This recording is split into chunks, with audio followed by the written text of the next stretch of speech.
Yes, there we are. We are live. Welcome to Bet Parks Presents Stick to Hockey Live. It's a Monday edition. Hope everybody had a great weekend. Had a fantastic weekend.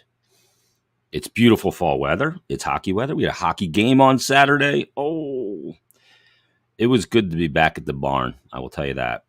And we'll get to the game, the updated injury news, including a report from Renaud Lavoie from TVA Sports in Montreal on Sean Couturier, the latest on Ryan Ellis. We'll get to the game, some of the recent injury news as well. Guys day to day, Hart, Atkinson, and Artem Anisimov. We'll get to the goalies in the performance in that preseason game, towards camp, and much more with Anthony DiMarco in just a moment. Let me tell you about Bet Parks, because this is the time of year. Come on. I mean, you've been waiting for this. How about Bet Parks and the casino and sportsbook app? It's the best in the business. And why is it a great time? Because you've got football galore. You've got college and pro. You've got games, tons of games to wager on, player performances, same game parlays, live in-game betting, alternate lines, player performances, first to score, exact score, quarters, halves, you name it. It's all there and easy to find and easy to navigate. Come on, check it out. Easy to sign up, faster to win than ever before. Football's not it, though. How about the remainder of the baseball season, right into the playoffs, which is always fun. And again, player performances, same game parlays, live in-game betting, all kinds of different ways to get your action in. So much fun. You've also got the remainder of the golf season. You've got some tennis. You've got some Formula One coming back this week in Singapore. You've got right around the corner, hoops. Get in on the Bet Parks app. You're not going to regret it. Right now, all Bet Parks users get a risk-free bet up to $750 by using the promo code JASON750. Again, JASON 750. That'll get you a risk-free bet up to $750. New and existing users, terms and conditions do apply. To do yourself a favor, download the Bet Parks app today. You do need to be over 21 and present in Pennsylvania or New Jersey. Gambling problem, call 1-800-GAMBLER. Also, how about for the new season? And starting next week, we'll talk about this with Anthony DiMarco in a minute. We're going to 3 days a week. And it's going to be in every week. It's going to be fantastic. It's going to be a great hockey season. We've expanded the coverage of Bet Parks Presents Stick to Hockey Live. And one of my old friends and sponsors is along for the ride. How about Conquerville Subaru? I've been with Conquerville for years and years and years. And I'm back with them again, and it's awesome. Go to Conquerville Subaru. Their beautiful showroom on Route 202 in Glen Mills. It's fantastic. I bought my first car at Conquerville back in 1989. Yeah, I'm 50. Many since. And yeah, why have I done that? Because it is Conquerville Cares. Trust. I've been going there for a long time. Yeah, my son, Evan, said when he was 8 that I'm going to get my first car at Conquerville when I turned 16. He was 8 years old at the time. He's about to turn 16. It's not just saying, it's a fact that the work they do in the community for years, and they continue to do, it's unparalleled. Conquerville, first Subaru Nation Love Promise Dealer of the Year. That was back in 2015. They also have 8 years of supporting Nemours Children's Hospital of Delaware. They've adopted 15 classrooms for the Marcus Hook Elementary School this year again, giving teachers $500 of classroom supplies each. Plus, they continue with the donation of thousands of coats to La Comunidad Hispania in Kennett Square. Over the last 10 years, they continue to do that as well.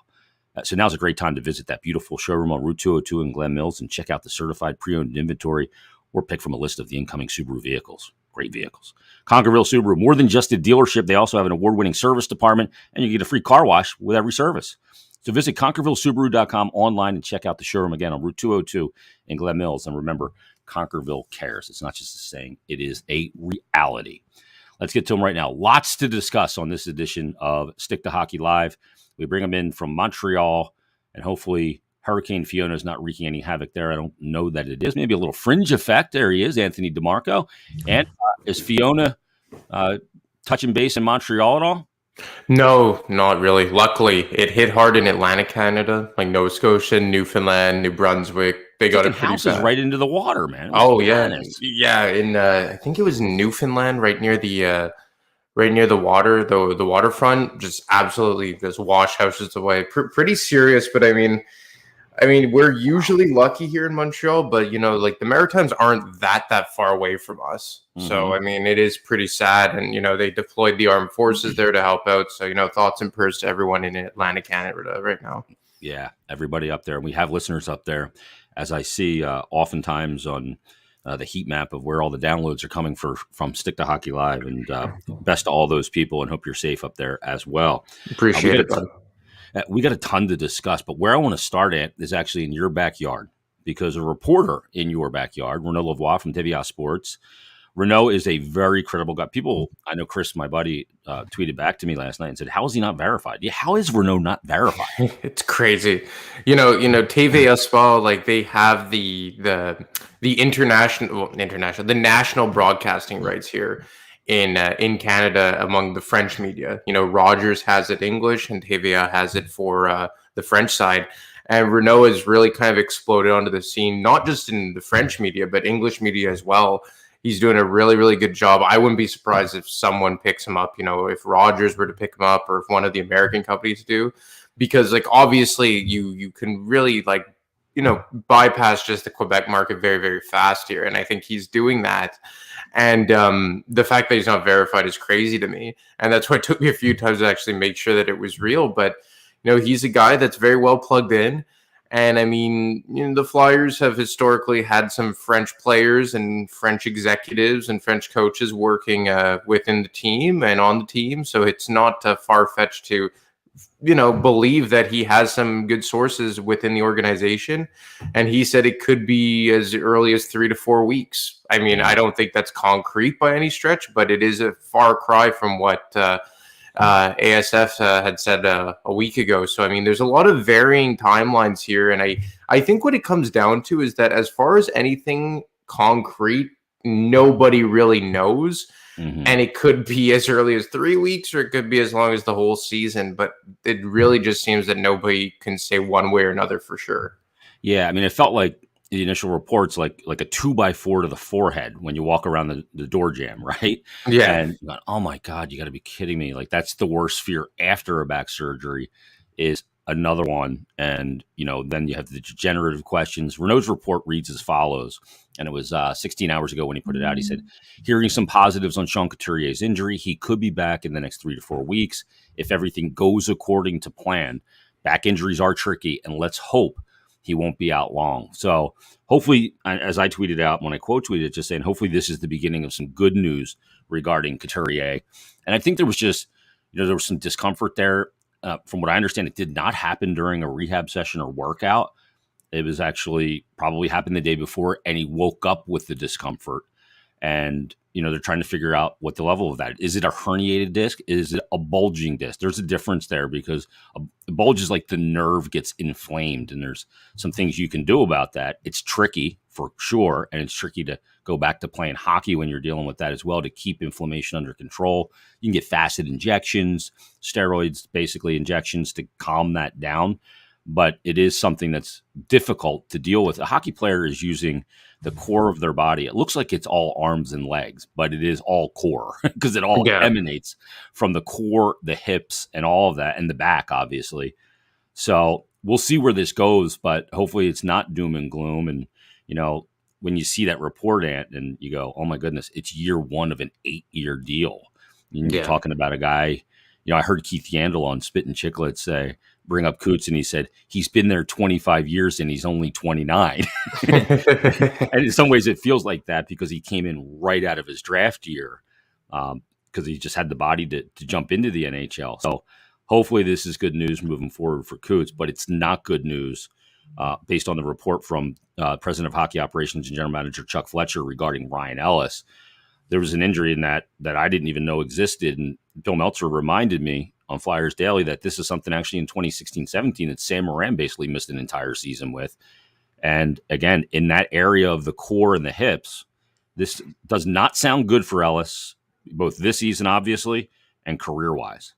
Yeah, and on Daily Faceoff, the DFO rundown, Frank Saravalli, who's obviously down in your neck of the woods, said that it's affecting Ryan Ellis's everyday life. Yeah, and And that supersedes hockey, right? Because obviously the life is a big part of it, because even if guys have to retire, you hope that they can live a normal life. And you see, let's say, like a defenseman like Oscar Klefbom, who Jason Greger and Saravalli talked about, as like he retired early so he could have a normal life. And I think Saravalli was saying that, like, as far as like Brian Ellis working out, they just looked like breathing exercises.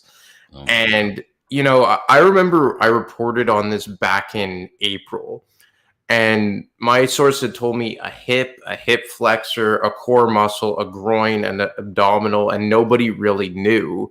And now you get to this muscle that I believe it connects like your spine to your hip, if I'm not mistaken. I can't even pronounce it. It goes around from the back to the front.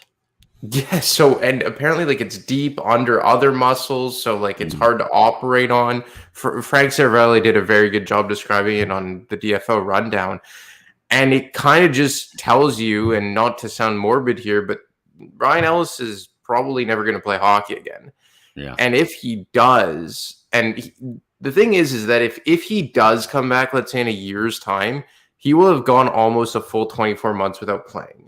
Yeah. And how many guys can really come back from that? And it's a shame, right? Because he was a guy that when they acquired him, it almost felt like, not to the same magnitude, but almost felt like kind of like a Chris Pronger acquisition.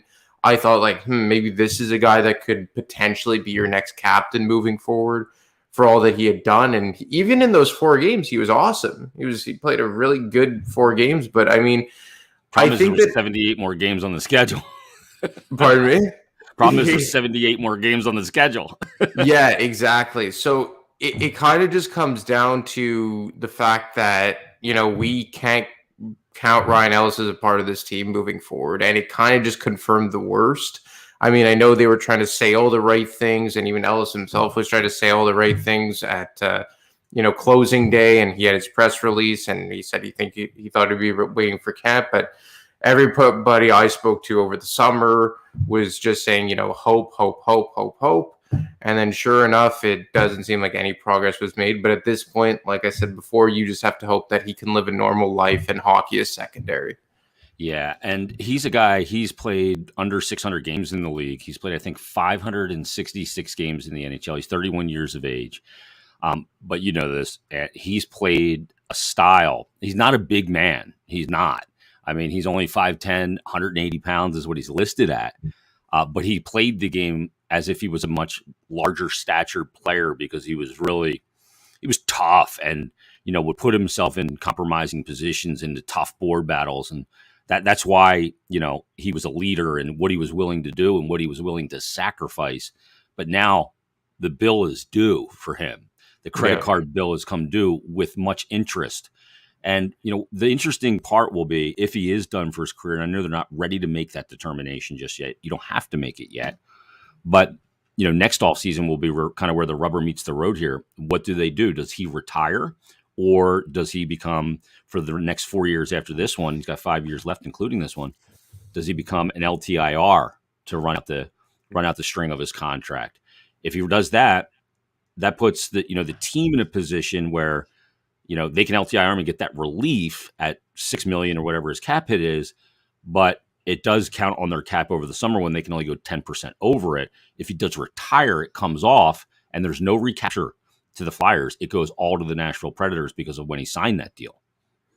Yeah, so if he were to retire, it would be best case scenario for the Flyers, right? Because then they're completely absolved from their responsibility. Yep. And even his contract in terms of real salary is kind of structured a bit differently. You know, he makes 5.3 this year, then jumps to 7.5 next, 6.5 the year after, and then 5.5 and 4.5. And I think that if he isn't to retire, the best case scenario here would be for the Flyers would be to kind of find a situation like the Montreal Canadiens did with the Vegas Golden Knights this exactly, where they take on, let's say, a bad contract in Dodonov, and then Vegas just needs that immediate cap relief so bad during the regular season that they would absorb Ryan Ellis. We also saw the Toronto Maple Leafs do that when they reacquired, ironically enough, the David Clarkson contract a few years back. So, I mean, we know that there are teams that will take on these types of contracts. for draft picks and whatnot. Like, I believe the Chicago Blackhawks made that very known last week that, hey, we're open for business in that regard. We know the Arizona Coyotes are in that lane as well. But I don't think the Flyers are in a position where you want to try and pay to get rid of them. Yeah. Ideally here, you're going to try and find a team that has an unideal contract, but for a player who's still playing, and then you use it to, swap these contracts here. And, maybe Toronto's that team. Like, you look around their contract situations, like, I'm sure they'll find one that is a bit bloated in their minds or what have you. But obviously, retiring is the best option here in terms of the Flyers. But when you're owed that much money on your contract, like $5 million, $7.5 million, $6.5 million, $5.5 million, that's a lot of dough here. It's not like a backdiving deal like even the Weber one, where he's making like $500,000 the last few years. Well, if he's not available, how much of that gets picked up by insurance? I think it's varying, right? Like, I remember the Nathan Horton contract wasn't even insured. So when he couldn't play anymore, Columbus was on the hook for it completely. And Columbus at that time, and even nowadays, it's not like they're rolling in cash, as relatively speaking, to the other NHL teams. So I'm sure it's all structured differently, and that's kind of like a private matter. But I would doubt that this is a contract that's not insured. The Nashville Predators signed this contract. At the time they signed this contract, they were already on the hook for the Shea Weber mega deal. They had the Roman Josi contract. They later brought in PK Subban. But I'm sure it's at least, I don't know how it works down in the States, but, up here in Canada, I would say, salary insurance is typically at least 80%, something around that. Yeah, that's what I've come to understand as well here. One of the things that's being talked about in regards to Ryan Ellis is this, and I want to make this point and get your thoughts on it.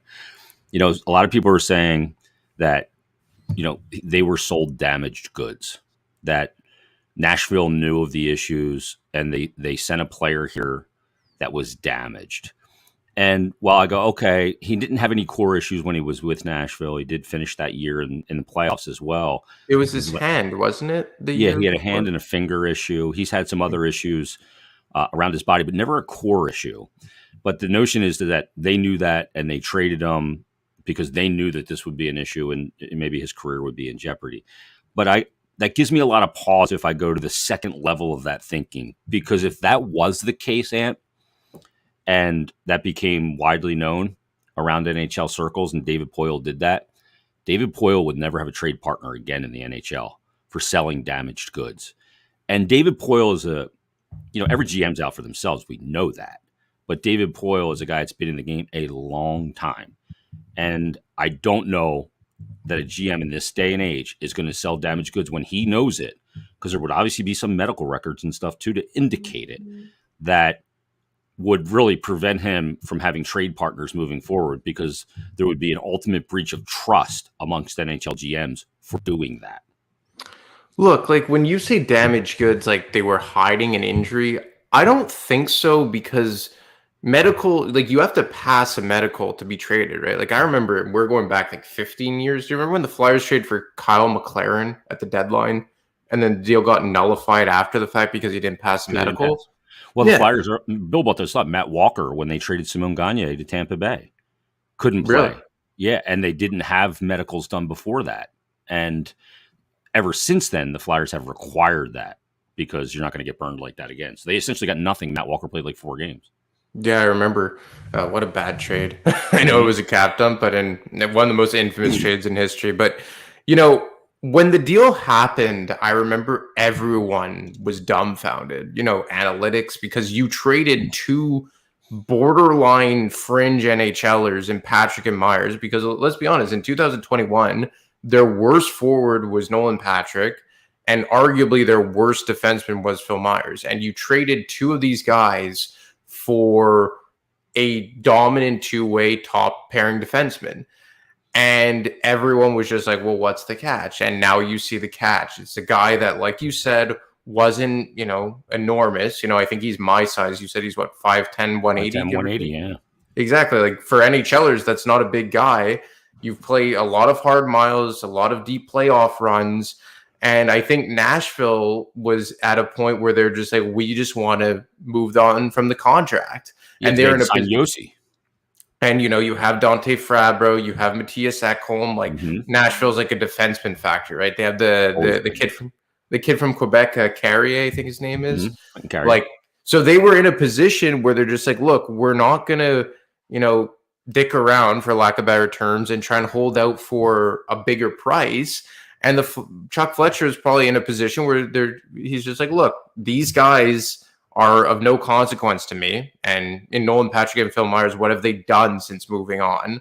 So they basically had a free shot, a free kick at the can to see if it would work out with Ryan Ellis, and it blew up in their face. And I wouldn't say it's damaged goods just because it isn't the same injury. It's not like, his hand injury like reoccurred and like he lost mobility in it or something. Or like a Sam Moran where he kept injuring the same knee, or degenerative knees or something like that. It's a totally new injury. And the thing is too, Ant, is look, Nashville had to make a decision. The Flyers during that season at the trade deadline were talking to them, not about Ryan Ellis, but about Matthias Ekholm to acquire him. And Nashville was going to move a D. It was just a question of what D they were going to move.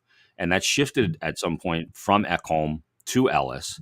And that's where, I think those conversations in that trade really started that season, probably in like January up until the deadline. They didn't get anything done. And then they got it done in the offseason, and it pivoted at some point from Ekholm into Ellis. And they obviously made the right move, right? And at the time, if you rewind to 18, 19 months ago, Ellis made much more sense because they needed a right shot. And Ekholm could play the right side, but he was a left shot. Yeah, and the thing is like, I know it's easy for people to be like, oh, just put him on the right side, it's overblown. I mean, it isn't at the same time. Like, I mean, for some people it is, but like, if you've never played that side before, it is a really big issue. And like, I know the Flyers did it here when you had Matt Carl and Braden Coburn, but Braden Coburn pretty much played his entire career on the right side. Yeah. You have a guy like TJ Brody, let's say in Toronto, who's made his living on the right side. But if you've played your entire career on the left side, and let's say the Flyers had traded for Matthias Ekholm, if you play on the right side, you're not getting the same Matthias Ekholm. He's not going to play to the same caliber. So Ellis made sense. He made all the sense of the world. He checked all the boxes. He was a better version of Matt Niskanen. And the fact of the matter is that when healthy, $6.25 million for Ryan Ellis was a steal, an absolute steal. But the problem is that you knew he was a guy with a long list of injuries, and with the way he played, the miles he's played, the size of him, you knew that there was always going to be a chance that the injuries would resurface, and it was a worst case scenario. So, I mean, damaged goods, like, I guess that it's up to interpretation. I would say more that they acquired a risk. They rolled the dice on a guy that you knew had an injury history. But damaged goods, to me, my interpretation of it would be they hid an injury that resurfaced when he got to Philadelphia, and that just wasn't the case. Yeah, they knowingly did it, with malice, if you will. And the thing is if you're going to make a trade like that with risk, what you give up has to also have the same level of risk. And it did. And Nolan Patrick, who won't play this year for Vegas, who was quickly flipped for Cody Glass from Nashville, and it won't be, Phil Myers was waived, and he did get a contract now with Tampa, but we'll see where that goes. I guess he's going to replace Ryan McDonough. Good luck. Let's get to what else came out yesterday. Got home from my son's game and was sitting on my stream thing here to tape an interview with Carter Hart at 1 o'clock, and 1:15 went by, 1:30 went by, 2 o'clock went by, and I didn't have him jumping on to talk the interview. Then I got the email that he has been listed as day-to-day with an upper body injury. Also, Cam Atkinson and Artem Anisimov, who took that puck off the inside of his leg or ankle in the game on Saturday. What are you hearing on Hart? I know he was in a collision on Saturday, not like a body check, but there was a little bit of a collision around the blue paint. And Atkinson as well, who it did come out, didn't participate in the scrimmage, but did come out and do the practice yesterday. Yeah, kind of just like you, all day today. I think at this point it's more just cautionary, precaution, because you're so early in training camp that there's really no reason to push these guys, right? And especially with Carter Hart. And you give a chance for, Felix Sandstrom, who I think was probably the star of their game on Saturday. And I mean, for a position that was so, criticized, it was nice to see Felix Sandstrom step up to the plate here. But like, you look at what happened in the game with Anisimov and Carter Hart getting injured at practice. I think at this point, it's nothing more than just a precautionary thing. I don't think it's anything serious. I checked around about it. It was more just, take the press release, it's face value type of thing. And at this point, it's nothing to worry about. But I understand that given what has gone on here the last 12 months, every time anyone is even remotely injured, like at this point, if the guy takes too long in the bathroom, it's just like, what's wrong? What's going on? which I can understand, right? And it's it's well deserved at this juncture. Well, Ryan Ellis started out day to day. I will still remember to this day when AV said if it were playoffs, he would be playing. Mm-hmm. I still remember that to this day. Bullshit. Imagine how he would have looked in a playoff game given this injury.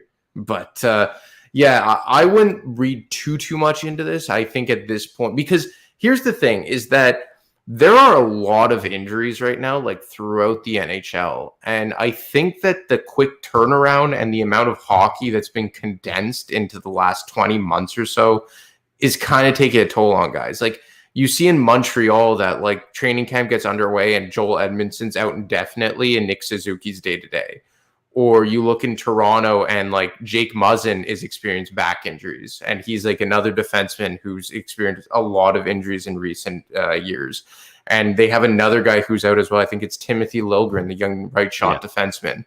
So, I mean, in this case, I wouldn't read too much into it because there are just a lot of guys who, you come back from a short summer after a season where you played a lot of condensed hockey based on where there's COVID, shutdowns, and then you have to make it up with like 12 games in 16 days or whatever it is. And then not to mention that the prior summer was short too for a lot of these guys. Yeah. When you played 56 games between January and April. And I think that in a lot of these day-to-day type of injuries and a lot of these injuries that we're seeing starting at the beginning of training camp, it's just a lot of guys having trouble getting back on the horse so quickly after a tough 20 months or so of hockey. Yeah. And, some guys, younger guys in particular, while they haven't, the NHL guys have played a condensed in a lot of games. Some of the younger guys didn't play a tremendous amount of games because of whether they were in the OHL or, how things were interrupted at those leagues was different, the Q or whatever it was. That certainly changed. I remember the conversations about the OHL not allowing body checking. I mean, that's where we were at one point, if you can believe it. Canada was, look, we had in Quebec, we were the special. We were the cherry on top. Even in Canada, we had a curfew until January. A curfew. Oh, my goodness. Like in this past January, it took anyway, I don't want to get into that. I'm just happy that it's done. But it was a fucked up time. I will tell you this. I was at the game on Saturday night, and a couple of true signs that, we're pretty much back to normal. Obviously no masks and all that stuff. Locker room open after the game. Press conferences back in the normal places. And here's the big one. In the press dining room before the game, no longer have to have your food served to you. You're allowed, it's buffet, and you're allowed to get your own food out of the heat, out of the big steel things. Salad bar back open. That's a sign that things are back to normal. That's what I like to hear. Yeah. It was actually a good meal on Saturday too. A little chicken marsala. So it was good. Really? Let's get to the game Saturday, more of consequence. And, it was interesting because we meet with the broadcasters, Tim Saunders and I, Jim Jackson and Keith Jones. We meet with the coach of the game before every game just to get some things to talk about. We get to ask some questions. A lot of the stuff we can use on the broadcast. Some of it is just for perspective and we can't use, but blah, blah, blah. So we met with Ian LaPerriere, who's coaching Saturday's game and he'll coach tomorrow night's game. And then Tort's staff will coach games 3 and 4. So Bradshaw, Rocky Thompson, those guys. And then Torts will do the final 2. But in talking to Ian LaPerriere about the systems, and, there was a lot made of Tortorella saying you don't have to run the same systems as he runs, where AV insisted on it and was one of the reasons why they moved on from Gordon to Ian LaPerriere. They both believe kind of the same thing, belief system, Torts and Lappy anyway. But, one of the things that was interesting, talking about some of the players that came into camp in the condition, he said everybody came in great shape. They all heeded the warning from Torts that came, as the shots over the summer. But a couple guys he mentioned in particular, Noah Cates, Jackson Cates, and Wade Allison just came in absolutely phenomenal shape. And I thought those 3 players shone well in that game, in particular the Cates brothers, who accounted for all the goals. Yeah, Noah Cates, I think, and we talked about this, right? That Noah Cates was a guy that we were speculating would be a coaching favorite. Mm-hmm. And given the fact that, they're not particularly deep on that left wing, right? Especially with Joel Farabee out. You have Scott Lawton, JVR, and then who? It's wide open. And Yeah. I think Noah Cates is going to become a guy that you're probably going to see on a quasi first line in a lot of ways. Or given the injury to Sean Couturier, what happens? Maybe his brother makes the team at Yeah. this Plays in the middle. juncture. Yeah. So, if Couturier can't go, and obviously we were talking about like a Nisimov, will he make the team? And that depends a lot on Lazinski. I think that it's a cool inside track for a guy like Jackson Cates. Now, do I think that at the end of the day he has a future in the NHL? Probably not. Maybe as like a fringe fourth liner, but maybe having his brother there has put an extra pep in his step. And as far as Wade Allison goes, we were talking about it that as much as we love Wade Allison and every time he is healthy, he is already a bona fide NHLer and he's the type of player that they need on this team, he has to stay healthy. So the fact that he came into really good shape, and I'd heard the same thing on the first day of rookie camp, that all of the rookies came in, or all the young guys rather, had come in really, really good shape and they had answered the call. And I think that that's a very good sign early on because a lot of these guys, they know they're not stupid. They saw what happened this summer. There are a lot of spots open. Like Chuck Fletcher said last week, they could have as many 10 guys on the roster 25. under the age of 25. So if you're not showing up in the best shape possible, then what the hell are you doing, right? Like, Yeah, this you're a is fucking idiot because you got opportunity. Exactly. And, look at it last year. Like, as early as last year, there were like how many spots open when they brought in guys like Patrick Brown and Nate Thompson and Derek Brassard, like, because they were theoretically trying to be a contending team. But this year, there is that youth movement. And like guys like Brown, guys like Zach McEwen, like, they could very easily end up as 13th and 14th forwards. And that's okay. That's Yep. perfectly fine. If they're your spare forwards, that's okay because you don't want young players sitting in the press box. Yeah. You want good veteran soldiers, like the same way that Nick Seeler is going to be your number 7 defenseman. Or if you need an extra body, it's probably going to be Kevin Connaughton just to ride around in the press box. But in terms of the kids to actually crack the NHL roster on a night in, night out basis, it's there for the taking. You're going to have a lot of internal competition. Like, I think Lazinski and Jackson Cates are going to be directly competing against one another. Great. Allison is probably going to be competing directly against an Owen Tippett. I think Noah Cates rather has the inside track because he's an NHL player now, Ant. Yeah, well, we talked about it. Like, 9 points, 15 games. It's a small sample size, but he looks. You can tell by the way he handles himself on the ice. And we talked about, like, if it weren't for Noah Cates, is Oscar Lindblom still here? Maybe. Yeah, probably. Like, he checked the box that you kind of wanted from Oscar Lindblom. So, this is the cool narrative about going into this season, that there's a lot of guys who are hungry. And I think that over the last number of years, there wasn't enough of that hunger on this team. And competition. Competition is a great thing in camp and a great thing to get guys to go to the next level. And one of the guys we've talked about now for a couple of years is Morgan Frost. Last year under Mike Yeo, after AV was let go, there was a lot of hard lessons, and Morgan cited it that, doing those things in the neutral and D zone were a requirement. And he's a guy, I think, that went into this offseason, the way he finished last year, even though the team result wasn't good, I think he felt good about where he finished and felt like he fit in the NHL. And he put on even more muscle. It's pretty pronounced when I saw him in the locker room after the game. Just he's bigger and stronger. And then we saw it in the PK. He's killing penalties. He killed 3.5 minutes of penalties in that first period, and he put himself, we've talked about this, about wingers or D-men crashing down on him on the half wall.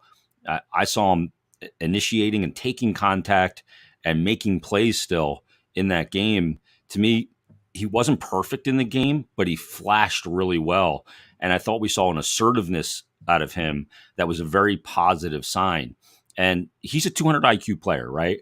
He's got to play with guys like that pass he makes to Noah Cates on the power play after the Forster block shot.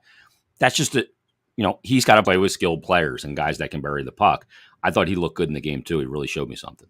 Yeah, and he's been a very polarizing player. And I've thought that over the last number of years he's been very underwhelming in a lot of ways, even when he was given the opportunity. I mean, when AV used to stick him on the left wing with like Giroux and Atkinson or Giroux Konechny, yeah, it would work, but you still wanted more, right? You wanted a guy based on where they drafted him, how they drafted him, what he did in the OHL. You wanted a guy who could be kind of like his own play driving centerman. And that's what the Flyers need, right? And he possesses a skill set that the Flyers do need, like that raw skill, that high end skill, the guy who can make plays down low, a lot of hockey IQ. But I think for him, it was A, finding out what kind of player he was at the NHL level, and B, rounding out his game. Like, even the first time I saw him at the NHL, I believe he made his NHL debut in November of 2019, if I'm not mistaken, against the Panthers. Was that it? Scored a goal. Yeah, exactly. And you saw it right away. If he got the puck below the hash marks in the offensive zone, he was already an NHL player because of the hockey IQ, because of the skill. But everywhere else, it was a bit of an adventure for him. And look, he's a guy that I don't think has more to gain, but simultaneously has more to lose this season. Because, like you said, there hasn't been a lot of internal competition amongst young players the last number of years. Like, as soon as Nolan Patrick fell flat on his face, the door has been wide open for Morgan Frost. And now the door is even more wide open for Morgan Frost, depending on how long Sean Couturier is out. Like, he could very well start the year as the 2C, very well start the year on the first power play. But if you stumble out of the gate and you have trouble establishing yourself this season, what happens when Tyson Forster makes his way into the NHL? He's not a centerman, but he's a guy that will take those offensive minutes, especially on the power play. What happens when Elliot Denway makes his way into the NHL? He's a centerman, probably doesn't have the same ceiling as Frost, more of a 3C, but still a guy that could push and take that spot down the middle.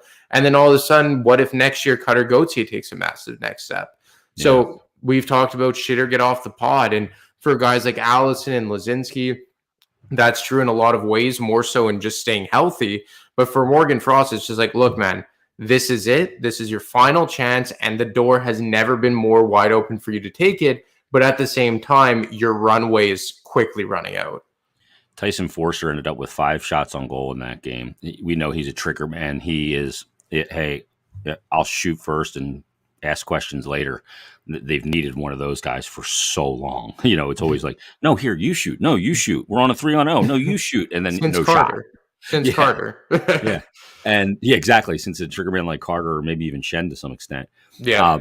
But you look at Tyson, and I think the World Juniors at the time it was to knock off some of the rust of playing very little last year and some high, intensity hockey playing in the WJC, coupled with the fact that I think he's just feeling more confident, has him, playing at a level that this camp, where he's got the expectation of what it's like to play in this camp now as well. I thought he looked pretty good, and I think he's going to start the year with the Phantoms, but to me, he may be, pending how injuries go or play, he may be the first wing call-up.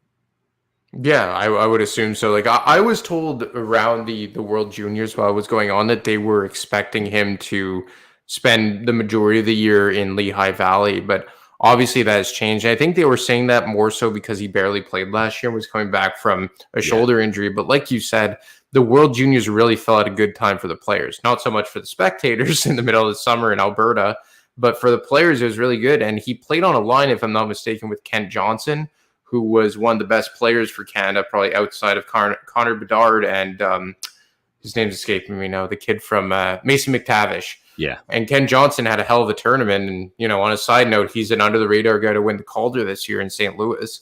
Or is it Columbus? Forget. Columbus. It's one of those. Columbus. Yeah, Columbus. So, I mean, I think that Forster, one thing that maybe is working against him is that he is a right wing. And, you have Konechny, you have Atkinson, you have Tippett, you have Wade Allison. But, I mean, he's another guy that, Wade Allison is probably feeling the heat of Tyson Forster because Allison is more of like a rough and tumble guy, but he's kind of a trigger man too on the power plays. You know what? Oh, yeah. He's got a release. Absolutely. He's a guy that can be on that, just below the top of the circle and snap it. I mean, he can snap it. But yeah, he's got to be on the ice. That's the big thing for Wade so far. And I like the fact that he jumped in. Look, Antoine Roussel takes just a fucking monster hit right inside the blue line. They've known this guy for 36 hours, but it's hockey. Doesn't matter. You're wearing my jersey. I'm going to protect you. Deep down inside, I think probably everybody in the management team was going, hey, Sealer, please get there before Allison to take on this guy. But Wade can chuck him. I remember a couple of years ago when he first came into the AHL after his college season, he got in a scrap and he fucking just fucking beat the brakes off of somebody. He can chuck him a little bit. Well, he's a guy that they've lacked since like the peak days of Scott Hartnell. And I think that Wade is probably like has a higher skill set than Scott Hartnell, but Hartnell still scored 37 goals in 2012. He scored with Yager, he scored 30 goals in 08-09 when he was playing with Carter and Lupul. And the thing about Hartnell that's interesting is that he was able to go to both wings. I remember I'm pretty sure he was playing right wing when it was him with Briere and Prospel. So, I mean, if Allison could learn how to play the left wing, I don't know if he's ever done that. I don't know how. You mean Briere and Leno? Well, it was Briere and Leno, but remember in 07-08, he was playing with Prospel? Yeah, Jesus, wow. Yeah. Well, because Briere and Leno, I'm pretty sure it was Leno on the right wing, if I'm not mistaken. That's when he played the left side. Yeah, because he played the left side because the original line was Hartnell, Carter, and Briere on the right, and Carter broke his foot, Briere went to the middle, and Leno went on the right. Exactly. So, but I'm pretty sure Hartnell played on the right when it was Prospel and Briere. And it was, where was it going with this? Oh, yeah, so Allison, if you want to compare him to that, like if Allison can make the full-time shift to the left side, then you're cooking with something. Because then now he's not blocked in by anyone. Because I don't think anyone is bumping, at least like in the immediate future, I don't think anyone's bumping Konechny, Tippett, or Atkinson out of the right wing spots. Agreed. But if you could kind of move Allison over to that side, and then you could have, moving forwards like him and Lawton and Cates and Farabee, now you're starting to get options here. Yeah. That changes a big dynamic. Big time. Speaking of Danny, I saw Danny on Saturday night. God, it's so annoying. He looks exactly the same as he did like his second year in the league in Arizona. And on my Facebook memories popped up this, and I put it out on Twitter. So I'll share it here on the screen for people to see. Oh wait, I got to do it a different way. God damn it, this thing. You seeing Danny is just like, oh my goodness, the guy just still looks great. And you go, what is going on here? I got to hit screen share. That's what I got to do. All right, let's go this. And here it is. Here's the picture of me and Danny 13 years ago Saturday. Let me get rid of it. Yeah, I saw that. and I said, for old time's sake, this popped up on my Facebook memories 13 years ago today. A younger me with a younger Danny Briere. One of us still looks the same. I mean, he still looks exactly like that. That doesn't even look like you, man. You kind of look like Pierre Maguire in that picture. Oh, shit. Stop. So I sent it to Danny, and he's just like, oh, my God, can you believe that? But it was good to see him on Saturday as well, and good to see everybody at the rink. Let's talk about the goalies, because you mentioned it earlier, Felix Sandstrom. I talked to Felix yesterday. He's going to be on tomorrow's Flyers Daily. And 17 shots on 17 saves, and talking to him yesterday, he said that, it didn't feel perfect. He didn't feel like he caught his rhythm or anything, but he battled. And I thought he was really good on, sharp angle plays on the post, especially on all those PKs in the first period. But he looked real sharp. He played 5 games in the NHL coming into this season, signed that 2-year contract. He was going back to Sweden at one point this summer, and then signed the 2-year deal with the Flyers. And I think he's, really battling to grab this opportunity to the backup spot. I thought he looked sharp in the game. Yeah, like this summer, that was obviously a position that everyone was very upset with, especially once the Fedotov news came down. But I don't know. I liked what I saw from Felix Sandstrom last year. And it was a small sample size, but, he had a positive goal saved above expected. I think he had a 910 save percentage last year in his 5 games. 906. And I really just think that he has all the tools. And this is a guy, again, shit or get off the pot. Like, we talked about it. Like, what else did he have to prove in the AHL? He was drafted in 2015. He's older than Carter Hart. And I think that this is a guy that now he sees the opportunity there for the taking, where he doesn't have to ride the bus anymore. He doesn't have to make, that chump change anymore, relatively speaking, of course. And he has a chance here to really solidify himself in the NHL. And you even look at a guy like Grosnick, who they signed, who I know obviously no one had really heard of, but he was a guy who was probably, didn't he win the Vezina last year, the AHL, like equivalent? Yeah, he was the AHL goalie of the year. And I think that having a guy like Sandstrom as the backup as opposed to a Brian Elliott or Martin Jones is that, like, it's not like a clear-cut thing that no matter how bad or how injured he is, Carter Hart's the starting goaltender. Like, look, Hart's the starting goaltender. I would say 95% chance. But it leaves that door open that, Sandstrom, I think that if the opportunity's there, maybe he wants to take that job. Maybe he doesn't want to make $750K when his contract is up in 2024. As opposed to Martin Jones or Brian Elliott, they knew that they weren't going to be a starter for the rest of their NHL career. And they were just here to, be the good teammate, be the good soldier, and all that mumbo jumbo. And make some good coin on the end of it, in back nine. That's it. And I think there's something to be said. And look, I've always been a proponent of the standard, like veteran backup guy. Mm-hmm. But when you have an opportunity of two young guys pushing each other, kind of like what we saw in New York the last several years, obviously not to the same magnitude, but I mean, it could ultimately work out. And look, if Sandstrom has a good season, and maybe next year that you get some more clarity on Ivan Fedotov or Samuel Urson, has a really good breakthrough year, then you're in a position like the Rangers where you could trade your backup goalie for a good return in Georgiev. So, I mean, I like this situation. I've liked this situation for a while. Maybe it'll blow up in their face down the road, but so far so good for Felix Sandstrom. Again, this season's about finding out what you have with so many of these young guys. And, the Fedotov situation obviously was well beyond anyone's control, despite what one podcast host said that the Flyers fucking butchered it. I won't bring his name up because I give him enough shrapnel on here. I give Russ Joy a ton of shrapnel. But I'd like for him to explain to me how the Flyers butchered that situation. But anyway, I digress. If you don't know by now, I don't give a shit. Yeah, I couldn't tell, Jay. I turned 50, and this is a philosophy I live by. And I wish I would have picked up this philosophy in my life at 33, as opposed to waiting till I was damn near 50, and now I certainly have it. I no longer ask for what I want.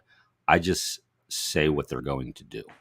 Like when I get on an elevator at the Wells Fargo Center, I say it's an express all the way down to the event floor. I don't say, can you take an express all the way? No, it is an express all the way down to the floor. Like that's I just veteran. I tell you what it is, not what I'm asking for. Well, Charlie O'Connor kind of tweeted this out. I think it was last week, just as things were really starting to get going with training camp. And he said something along the lines, and I'm paraphrasing here, obviously, but that like the toughest part about this season is that even though we know the Flyers aren't going to be a good team, it's going to be hard giving them any form of a compliment because everyone is just going to be so pissed off about everything under the sun. Yeah. And I'm all for criticizing the team. I've been, calling for the stabilization, retool, reset, whatever you want to call it, since the 2020 bubble. Like, I haven't thought that this team had a legitimate crack at anything sustainable for a long time, for 2 years now. Last year, I thought maybe in the summer moves gave me some positivity, but clearly that went off the rails. But now that like you're going down this road and you're doing a youth movement that so many people wanted for so many years, when they were so pissed that Thompson was playing, that McEwen was playing, that Brassard was playing, that Grant was playing. Now that they're doing this, you can't be mad that they're doing something that you've done. Like we've talked about the messaging, the lack of direction at times, all that is granted. But at the same time, you can't just get mad just for the sake of getting mad at everything. Yeah. Like it has to be rational at the same time. Yeah, and I'm trying to find, I think a lot of us are trying to find how we handle this season, day in, day out, game in, game out, sometimes period in, period out, shift in, shift out, because people are angry. And like, it's not my job to tell people whether they should be or should not be angry or how they handle it on a day-to-day basis. And, I posted some stuff and pictures and stuff, and, you get some responses of garbage, I'm totally disinterested, and other people saying, hey, it's always better when hockey's back.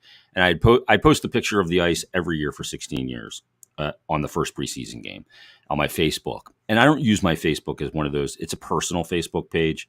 And for some reason at one time, I just connect anybody that asked me to connect with him. I did. I regret that now. I should have done it through a fan page. But there was this guy, his name is Mike Graff, and he said, he went back and forth with me a little bit. I usually don't debate on Facebook, especially about they haven't won shit basically he said 16 years, the one guy. And I said, well, they haven't, I guess 2010 was more than 16 years ago, and a guy said the real number you should worry about is 47 years. And that's the last time they won a cup. And I said, yeah, they haven't won the cup since 75. And on more than a few occasions, they've overlooked a key piece, goaltending, that prevented that from happening. There were some cases where injuries played a big part. Obviously, Tim Kerr in 85 or 87 and all that stuff. But they've also had some bad luck in who they faced in Stanley Cup finals. I have not found a comparable to this in pro sport, where every time they've gotten to the cup since they've won it, they have faced a dynasty. So they go back to the cup in 76. They get Montreal. They lose to Montreal. Start of a dynasty. Montreal, yeah. 4 years. They won 4 straight cups beginning in 76. 1980, they go and they lose to the Islanders in 6 games. Leon Stickle, the whole thing. Islanders, 4 straight cups. In 85, they lost to the Oilers in 5 games. In 87, they lost to the Oilers in 7 games. Oilers won in 84, 85, 87, 88, and 90. Dynasty. Maybe the best team ever. 97, they lose to Detroit in 4 games. They get swept. The core of ICYMI Fedorov won in 97, 98, 02, and then another one all the way in 08. In 10, they lose to the Blackhawks, their first of 3, 2010, 2013, 2015. 6 cup finals appearances since the back-to-back cup titles.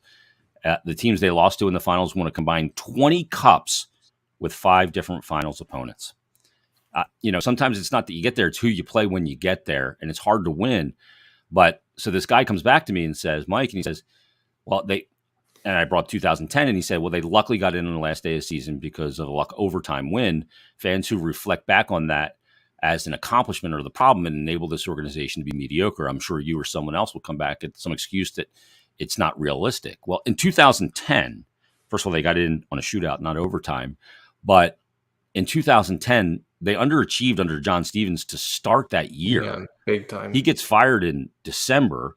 Lavi comes in. It takes him 4 to 6 weeks to really get the thing moving in the right direction. And the reason why they get in the last game is because they had so much runway to make up. But if you don't think that team was a very good team, let me give you some of the players on that team, just off the top of my head. Pronger, Richards, Carter, a young Giroux, Kimmo Timonen, Briere, Gagne, Hartnell. Ville Leno was kind of a flash, and other players. But that team was really good. The Pronger injury derailed that from happening. And then obviously the trade of Richards and Carter that one summer. Well, it's also like I watch the TSN season preview every year. They always give each analyst gives their Stanley Cup final. And every single analyst that year had it Chicago versus Philadelphia. Mm-hmm. James Duthie, Bob McKenzie, all these guys. One of them actually predicted the Flyers to win. I think it may have been Glenn Healy. I'm not mistaken. It may have been Glenn Healy, who was working for Hockey Night up until a few years ago. But everyone had them against one another, the Blackhawks and the Flyers. But another thing that people forget is that the starting goaltender that year was Ray Emery. Yeah, Ray Emery and Bob Boucher. Yeah, and when Ray Emery was healthy that year, and then he had that weird hip injury that I don't even know what it was. Injury. Yeah, and I remember that because that was the year of the 2010 Olympics, and there was talk that he was going to be the third goalie for Team Canada instead of Marc-Andre Fleury. He was having a really, really good season. That was his first year back in the NHL since being over in Russia after he kind of got an unserious exit from Ottawa. And that was a very, very good team. And that was a team that for the 2 prior years had one of the best offenses in the NHL, but were missing, an extra force on defense. They go out and arguably get the best guy available in Chris Pronger. So it is kind of Coburn too on that blue line, and Matt Carl. Guys like Betts and Powell, LePerrier, Carcillo. Yeah, they just slotted correctly. Yeah, you had JVR, who was in his rookie year. Giroux was in his sophomore year. It was, and that was a tough year for a lot of the guys, behind the scenes, as the 2 guys I'm sure everyone knows by this point. So, I think that, that was a much better team than their regular season record showed. And if Ray Emery was healthy all season, I think it would have been different, because even Michael Leighton got hurt in March, and they were rolling with Johan Backlund and Brian Boucher. Yep. And then I think they even signed Matthew Garon to finish out the season, but he couldn't play in the playoffs because Backlund got injured. Like, it was a disaster in the net. Yeah. And you could lie that defeat at home rim too. Like, maybe at that deadline you could have gotten some more insurance between the pipes, but I mean, there was a lot of up and downs that year in terms of injuries and, like you said, the coaching change and all that. But if you don't think that team belonged in the playoffs, or even more so at the end of the playoffs in the Cup final, like, I don't know what to tell you. That's revisionist history. I mean, Bush played well in the playoffs until he got hurt, and Leighton played well. I mean, the finals were what they were. They were a bit of a up and down, kind of wide open. Yeah, and the goaltending wasn't great there, but look at that Montreal series in 5. 3 shutouts for Leighton in that series. He was unbelievable. Yeah, steamrolled them. Yeah. So, I mean, that was a good team, no doubt about it. But, like, how to handle this year is, I got to figure out how I'm gonna handle it, because there's going to be people that are just going to want that choose misery and, you know, hang on to it. And I'm just not one of those guys, you know. So I got to figure out we all got to figure out how, as hockey fans or Flyer fans, how to manage our emotions this season, along with expectations and everything else. Well, I think it's more just because, you know, like, there's a reason to be completely disconnected, and I get it, because the 3 of the last 4 years have been tire fires. But when you look at a lot of the players who could make this team out of the get-go, like make the opening night roster, Felix Sandstrom, Tony DeAngelo, Cam York, Wade Allison, Noah Cates, Owen Tippett, even Morgan Frost to an extent, if Jackson Cates makes it, like, a lot of these guys haven't been Nick Delorier, a lot of these guys haven't been part of the past miseries. They have, like, here and there, but they're not connected to it. You're right. Exactly. Like, you know, like, Giroux is gone. Voracek is gone. Gostisbehere is gone. Like, there's all these guys that we experienced, you know, living so poorly through are now past. Like, okay, yeah, there are some holdovers like Scott Lawton and Konechny and Provorov and Sanheim. But, I mean, you know, almost half this team are brand new players who have nothing to do with, like, the past miseries. So there's a part of me that's saying, like, okay, are there some players I wish weren't here? Yeah, of course. Are there some players that I think that maybe the Flyers are overvaluing a bit? Yeah, I think so. But at the same time, there's a lot of players here that have had nothing to do with the last 4 years. There's a lot of players here that don't even care about what happened the last 4 years. I think there's some good young players too in the system. There's not the high-end superstar in the system. There's no doubt about that. There's not, you know, the superstar player in their system right now that we know of. But there are guys like Forster, like Zamula, like Ronnie Attard. They've got some guys that are coming that are young, that are NHL players. But again, they need the high-end talent. Yeah. And you usually obtain that through the draft, and maybe that's what this year proves to be. You know, whether they draft 1 or 3 or Bedard or whatever in this draft. But I understand people's outlook of doom and gloom, because it's been ever since, you know, that Game 7 loss against the Islanders. It's been like trying to get your hands on a greasy watermelon and hold it. You know, it's impossible.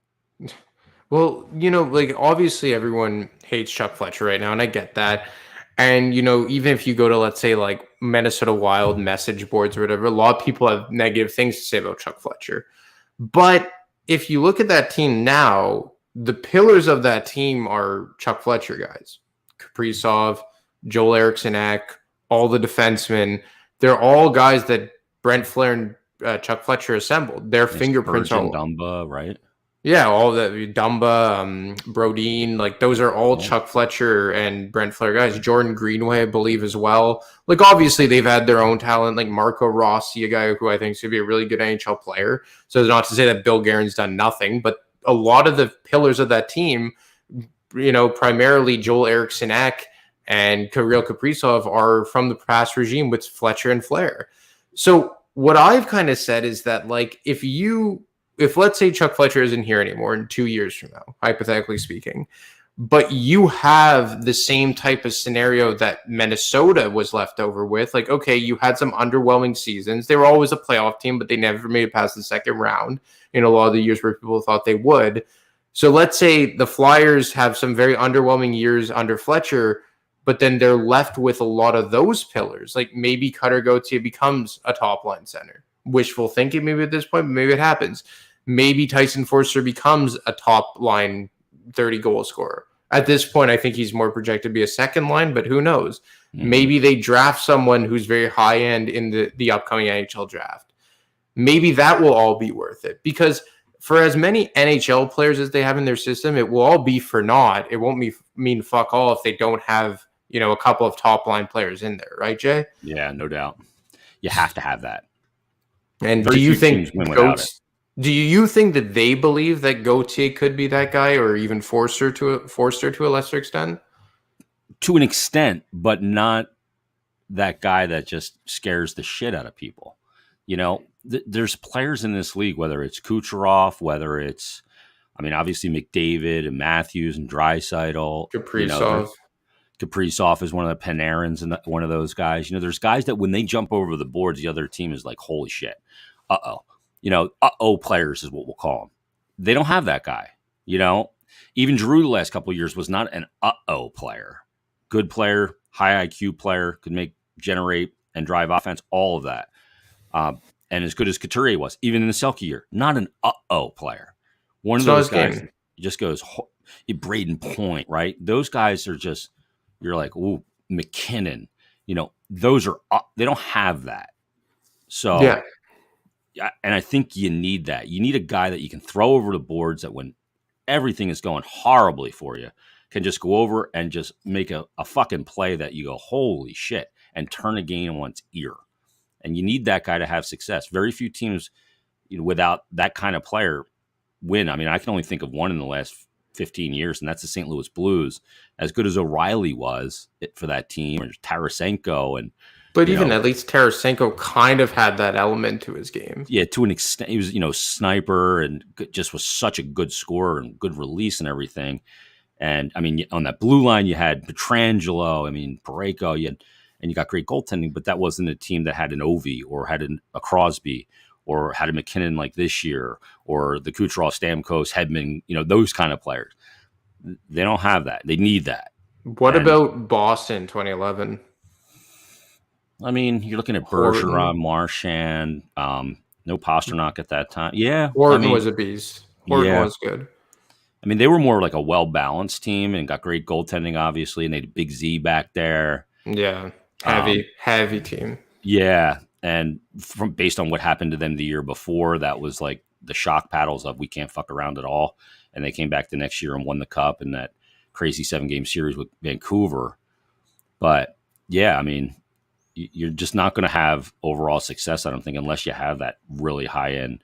And maybe it's more than one. Like look at Edmonton. They've got two of the best, in my opinion, best 4 players on the planet. Yeah. And they've gotten to one conference final so far. Yeah. Well, because it's like it took them so long to get their defense on track. Now they finally think that they've solved their goaltending issues. I'm not completely sold on Jack Campbell, but he definitely is an upgrade. I'm not. Yeah, I don't know. But on the flip side, what the hell is Toronto doing with Matt Murray and Ilya Samsonov? My God. If you're Kyle Dubas and you haven't won a round of the playoffs with this wagon of a team, and that's been the issue, and then you go into this offseason and that's your answer, it's like you're almost inviting, a firing. Well, Brian says, go ahead. No, well, he's a lame duck GM, right? Heading into the season. Last year. Yeah. They're not going to extend him. Brian Daly says the Blues that year caught lightning in a bottle after bringing in Berube.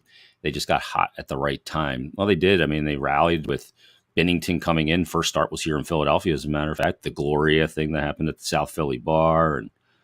And they did. They just were a team that bought into a belief, and it was just, they were a good team. Yep, very good team. Yeah. All right, let's wrap it up, and great stuff. We'll continue to monitor camp, and appreciate the time as always. Great stuff. Next week we go to 3 days a week, and you'll be joining us, I believe, on Wednesdays. Wednesdays or Mondays. I guess we'll float between those 2 days. Love it. Enjoy it, brother. Good luck with the new apartment. Hope that all's well. A new house. New house. Oh, you're out of the apartment. Oh, you're growing up so fast. Thanks, buddy. Thanks, brother. There he is, Anthony DiMarco from thefourthperiod.com, TFP.com, and follow him on Twitter at ADiMarco25. Great stuff from Ant, as always. So much to discuss. I mean, we could go on and on and on and on, and that's what we do. And when there's a lot to discuss, we discuss it. And there's a lot of talking points right now as camp is underway. So just this camp is going to be interesting. They're going to start to send players out. 71 players they've been kind of corralling at this point. That's a lot to manage for sure. All right, let me tell you about BetParx. They're the title sponsor of this fine podcast here, episode 66 of BetParx Presents Stick to Hockey Live. It is a great casino and sportsbook. It's not a great one. It's the best one. Take it from me. You're going to love the BetParx app. It is fantastic. It's easy to use, easy to navigate, easy to open an account, easy deposit methods, fast payouts, the whole thing. You can bet same-game parlays, live in-game betting, player performances, traditional spreads, props, you name it. It is all there, futures on every sport. NFL's underway, get in on that action. College football underway, get in on that action. Baseball winding down and into the playoffs, get in on that action. Hockey, preseason and regular season around the corner. Hoops not far behind, college and pro, plus the other ancillary things that you want to get in, soccer, Formula One, tennis, golf. It's all available on the BetParx app for you. So check it out. It is simply fantastic. And right now, all BetParx users can use that promo code Jason750. That'll get your risk-free bet up to $750. Again, new and existing users, Jason750. And terms and conditions do apply. So make sure you download the BetParx app today. Start navigating it. Start checking it out. And get your action in. It makes games that you don't have an emotional invested interest in a lot more interesting. So you can bet as little or as much as you want. You don't have to go crazy. Just put a little bit in here, some parlays, and have some fun with it. Now's a great time to check it out. So you do need to be over 21, present in Pennsylvania or New Jersey. Gambling problem, call 1-800-GAMBLER. And also got to tell you about our other sponsor, Conquerville Subaru. They are fantastic. I've been with Conquerville for a very long time. I bought my first car there in 89. And I bought many cars from Conquerville. Yeah. Why? Well, trust.